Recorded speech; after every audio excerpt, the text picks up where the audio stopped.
हाँ, मैं सुधीर पांडे आर के इंटरमीडिएट कॉलेज कक्षा 7 का, जो कि चौथा पाठ सुभाष चंद्र बोस स्वतंत्रता के महानायक, कि भारत के स्वतंत्रता संग्राम के महानायक नेताजी सुभाष चंद्र बोस का नाम कौन नहीं जानता।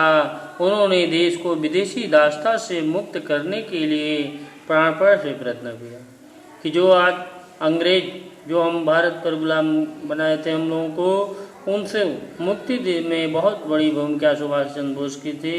यही कारण है कि हमारे देश का बच्चा बच्चा उनके प्रति अपार श्रद्धा रखता है। वे बहुत साहसी और पराक्रमी पुरुष थे, जो हिम्मती थे। इस पाठ में उनके जीवन और कार्यों के बारे में बताया गया है।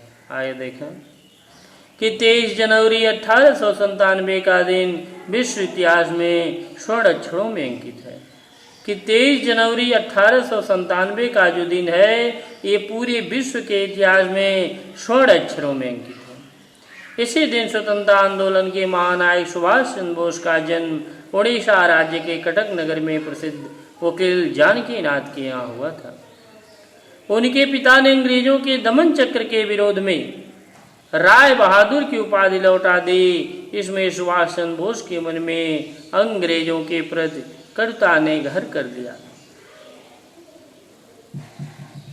अब सुभाष चंद्र बोस अंग्रेजों को भारत व भारत को स्वतंत्र कराने का आत्मसंकल्प लेकर राष्ट्र कर्म की राह पर चल पड़े और ICS की परीक्षा पास करने के बाद उन्होंने उस सेवा से इस्तीफा दे दिया।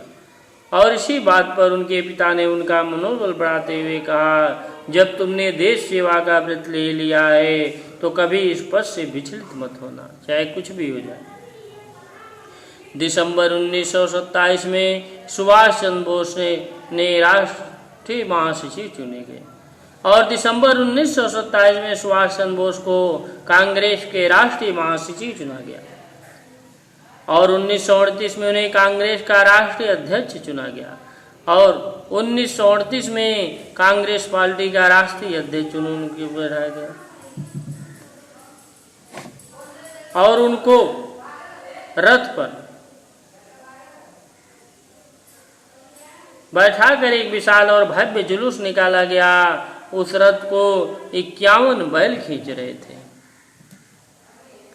तब उन्होंने कहा था, मेरी कामना है कि महात्मा गांधी के नेतृत्व में ही स्वाधीनता की लड़ाई लड़नी है, कि हमारी यही इच्छा थी, हम लोग महात्मा गांधी के नेतृत्व में ही स्वतंत्रता की आज़ादी की लड़ाई लड़ेंगे।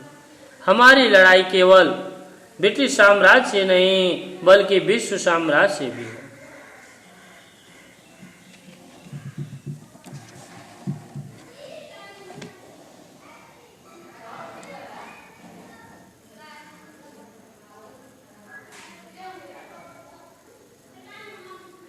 अगले साल कांग्रेस का अधिवेशन त्रिपुरा में हुआ। उसमें भी सुभाष बोस बाबू को अध्यक्ष निर्वाचित किया गया, लेकिन कांग्रेस के कई नेता उनको सहयोग नहीं दे रहे थे और धीरे धीरे सुभाष चंद्र बोस का कांग्रेस से मोह भंग होने लगा। अब उनकी भी इच्छा समाप्त हो गई। अंततः वे त्याग पत्र देकर कांग्रेस से अलग हो गए और 16 मार्च 1939 को सुभाष चंद्र बोस ने अपने पद से इस्तीफा दे दिया और 3 मई 1939 को फॉरवर्ड ब्लॉक नामक दल का गठन किया गया। फॉरवर्ड ब्लॉक और सुभाष चंद्र बोस ने आज़ादी के आंदोलन को नई दिशा देते हुए युवाओं को संगठित करने का प्रयास पूरी निष्ठा से शुरू कर दिया। अब जितने भी नौजवान व्यक्ति थे सबको इकट्ठा किए।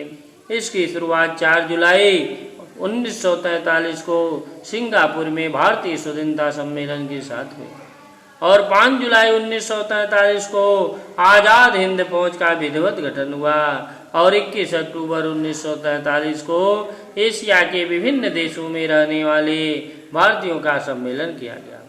कह रहे कि 5 जुलाई 1943 को आज़ाद हिंद फौज की विधिवत गठन हुई और 21 अक्टूबर 1943 को एशिया के विभिन्न देशों में, जो हम लोग एशिया महाद्वीप में रहते हैं, उनमें भारतीयों का सम्मेलन किया गया।